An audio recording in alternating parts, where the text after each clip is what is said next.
En 'n lekker hartlike maandagmôre groet vir jou. En toe, hoe was jou naweek? Kon jy by alles uitkom wat jy wou uitkom? Of was dit nou een van daai naweke wat tyd was net nie aan jou kant nie en alles was eenvoudig net, dit het net nie gebeur nie.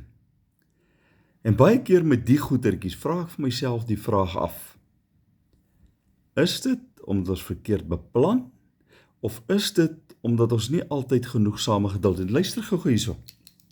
Numeri 21, vers 4. Hoor gou mooi, die laaste gedeelte lees so.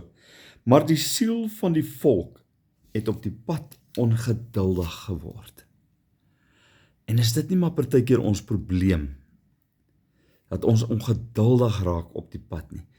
Dinge gebeur nie soos wat dit moet nie, dinge gebeur nie in die tyd wat ek wil hê het moet gebeur nie, en dan raak ons ongeduldig.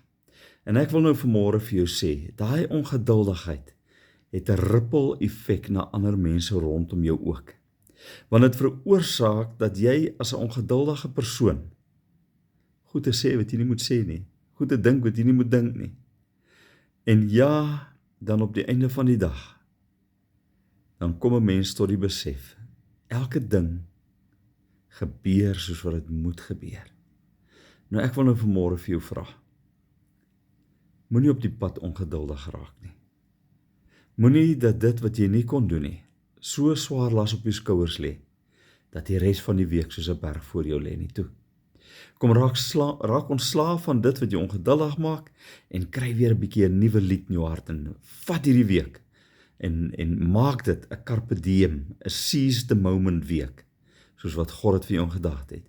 Here, dankie dat daar 'n hele nuwe week voor ons lê, en dankie dat hier in die begin van die week, bid ons reeds, dat U hierdie week vir ons 'n week sal maak, wat ons met uitbundigheid in die naam van die Here kan vat.